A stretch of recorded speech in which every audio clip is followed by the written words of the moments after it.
The Volvo EX90, it's had some pretty major software problems, and to be honest, it's led to huge recalls. Volvo has had to do a lot of, to be honest, repair work and PR, damage control, etc. But they've just revealed a new version of the EX90, and it is significantly better than the old version. All the problems, I believe, have been fixed. Here are the details of what we know so far. Hello, my friends. Welcome to the channel. I'm Sam Evans. You're watching the Electric Viking. Great to have you with us. YouTube's new algorithm means that you're often not getting all of our videos in your feed. There's 7,500. I'm pretty sure you're probably not seeing a lot of them. In the description, there is a link to our newsletter.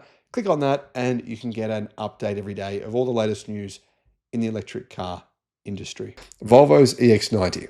It's better in a few different ways. Not heaps, but a few.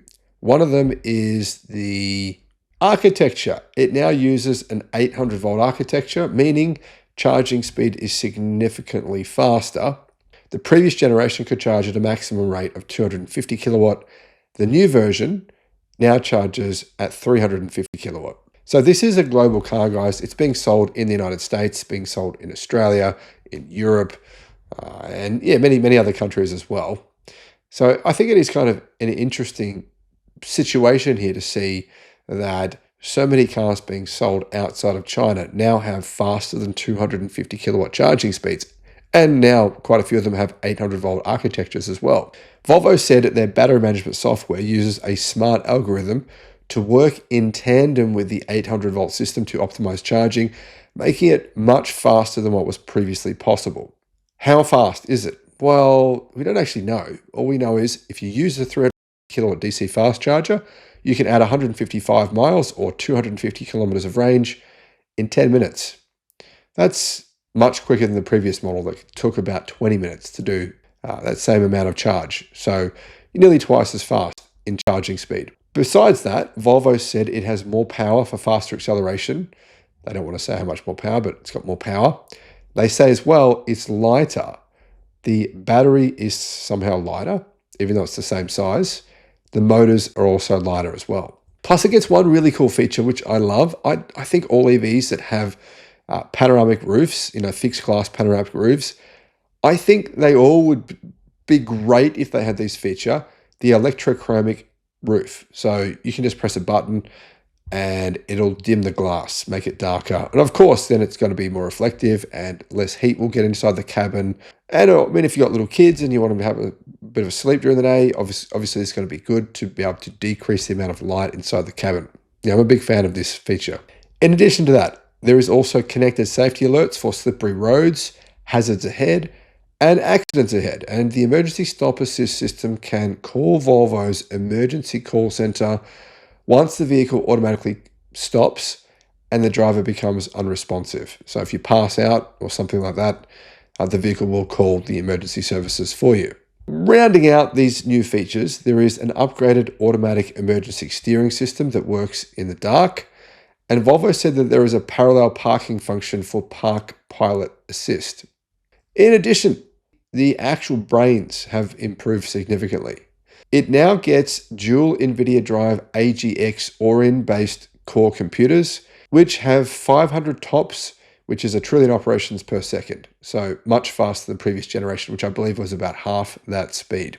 Owners of the 2025 EX90 will also receive this update. So if you take your old or your previous generation EX90 to a Volvo dealer, they'll actually change the computers to NVIDIA Drive AGX Orin-based core computers. So it's a pretty good upgrade. Of course, part of that is because of the problems with the previous generation versions, the previous generation software. So Volvo is trying to create some goodwill, which I think is a good idea. Volvo announced plans to build the XC60 in the United States starting in late 2026. It will be built in their Ridgeville, South Carolina factory. The company confirmed there will be mild hybrid and plug-in hybrid versions. Plug-in hybrid version of an XC60 could be a decent car. Personally, I'd much prefer an EV, but some people wouldn't, so there's that. And this facility has a production capacity of 150,000 units. At this point in time, it builds the Volvo EX90 and the Polestar 3, and that's all. Just two different electric cars, both built on the same platform. the EX90 and the Polestar 3. And the EX90 is just more space on the inside than the Polestar 3. Polestar 3 is more marketed and positioned as a luxury car. This is what the CEO said. Our investment plans once again reinforce our long-term commitment to the United States market and our manufacturing operations in South Carolina. He said 2025 is the 70th anniversary of Volvo in the United States. They've now sold more than 5 million vehicles there over the past 7 decades. Those are all the features for the new Volvo EX90 that have been revealed so far. There will be some changes, performance figures, weight figures, range numbers. We don't know those yet, but I'll do another video when we do know that information. Let me know what you think in the comments, guys. Thank you for watching. Bye-bye.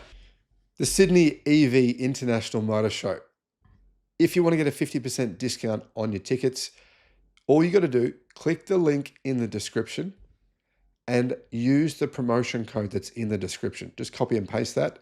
Now, I should mention there's only 200 tickets available per day. So if you go to use the promo code and you can't get a ticket, wait till the next day. Don't wait until the day before the show to get your tickets, because otherwise you'll probably miss out on getting the 50% discount. Volvo's latest electric car. It's really quite interesting. Very unusual. One thing about it I like, one thing about it I think is just truly wacky, but all in all, it's a pretty damn good electric car. A lot of range, 700 kilometers of range from the flagship model. That's even with 2 motors and enormous wheels. Imagine the range you'd get if they actually put, wheels that were made for efficiency on this car, probably about 800 kilometers. Hello, my friends. Welcome to the channel. I'm Sam Evans. You're watching the Electric Viking. Great to have you with us. I want to say a big welcome and thank you to our YouTube members and Patrons. Thanks, guys. Volvo's new ES90. It's not a sedan. It's not a wagon. It's not an SUV. It's not a hatch.